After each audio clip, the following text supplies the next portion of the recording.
Vážení, utište sa. Prosím vás, máte nejaký racionálny dôvod, prečo tu stojíte? Čakáme. Áno, čakáme. Dobre, a viete, čo hovorí školský poriadok? Oboznámte nás. Ja vám osviežím pamäť. Takže školský poriadok, strana 13, odsek 4, riadok 5, posledné slova správa. Nie.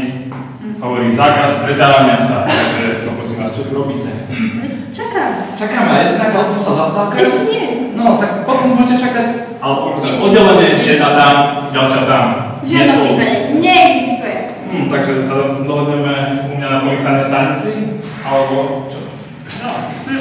Nie, tak poprosím, hrozíte sa. No, ale aj tak si spravíme svoju vlastnú party, dobre? Áno, áno, určite. Tak daj na party, počula si to? No, ako to, že my o ničom nevieme?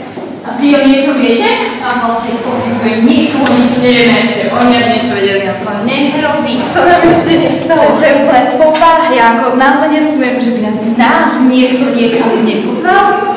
Vieš čo, musíme to zistiť k našim overeným informátorom. Oni vždy zaručene o všetkom vedia. Predsa naši kaderníci.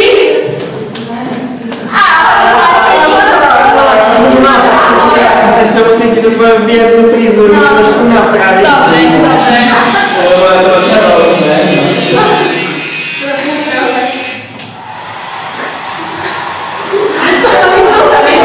To je najnovší hairdryer. Slyšíš hlasov? A daj mi ešte, daj príjemné, to je príjemné. Ešte neviem, dobre ovládaš. Nevadí? A kam sa chystáte, dámy? No, to je dobrá otázka, chlapci. Sme sa vás chceli spýtať, či sa nenájdu také 2 lístočky na tú voľné. tajnú party. No. Ja na to. Hej! Bez vaše peniaze! Vážení?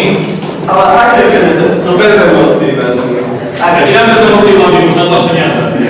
No, viete, za posledný mesiac sme nemali veľa zákazníčok a voda tečie rýchlo ako voda vo váhu, takže to nebude asi.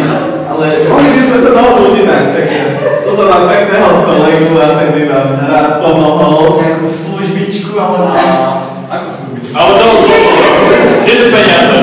No, peniaze nemám, ale je tu jedna taká vecička. Tu myslíš pozvánky? Presne to som hovoril. Bude legendárna party. Najlepšia, keď ste kedy boli. Ale nikto nie. Môžem sa spýtať, bude tam aj niekto z tej malebnej dedinky Zobočiliny? Ja, áno, takých tam bude plno, nemusíte sa bať. Zábava bude. Tak chlapci, bereme. Dajte sa. Čo si odmyslíte? Kde to smrdí? My sa to tiež nepoznávať. Tak sme mafiáni, alebo nie. Ráne máme jedno teplé kaderníctvo, ani to nám nechce platiť. Ty sa necháš uplácať prasačinami. A nám plátí, potrebujeme pozvánky. Musíme si nejak vylepšiť meno chlapci. Niečo by sa mali myslieť. Možno keby sme tú pozvánku dali tým, čo stretávame zakázali, to by nám pomohlo. Tak môžeme skúsiť.